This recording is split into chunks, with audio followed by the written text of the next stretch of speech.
የዚህን ኢኩዌሽን ሶሉሽን ሴት ከመፈለጋችን በፊት መጀመሪያ የሳይንና የኮስን ሬንጃቸውን እናወጣለን።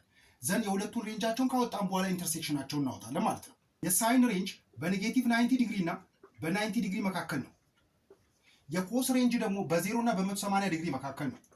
የሳይንና የኮስ ሬንጅ ኢንተርሴክሽናቸው በ0 እና በ90 ዲግሪ መካከል ይሆናል ማለት ነው።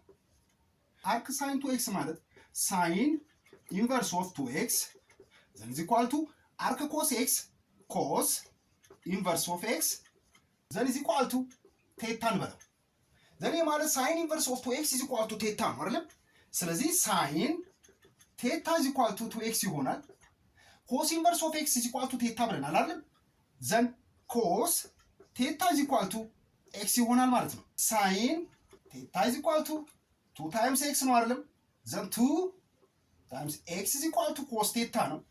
ኮስ ቴታ ዘን ኦቨር ኮስ ቴታ ይሄንም ኦቨር ኮስ ቴታ ዘን ስናጠፋ ሳይን ቴታ ኦቨር ኮስ ቴታ ታን ቴታ ይሆናል አይደል? ታን ቴታ ኢዝ ኢኳል ቱ 2 ይሆናል ማለት ነው።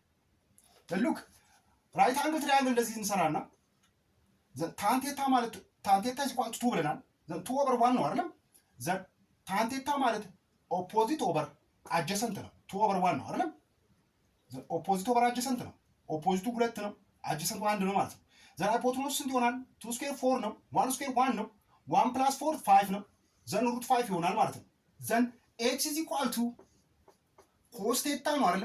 ዘን ኮስ ቴታ ኢዝ ኢኳል ቱ አጀሰንት ኦቨር ሃይፖቴኑስ 1 ኦቨር ሩት 5 ይሆናል ማለት ነው። ኦር ሩት 5 ኦቨር 5 ይሆናል። ኢንተርሴክሽናችን ሬንጃችን በ0 እና በ90 ዲግሪ መካከል ነው አይደል? ፈርስት ኳድራንት ነው። ፈርስት ኳድራንት ላይ ደግሞ የሷ ጋር ፖዚቲቭ ነው ማለት ነው። ዘን ፖዚቲቭ 1 ኦቨር ሩት 5 ይሆናል ማለት ነው።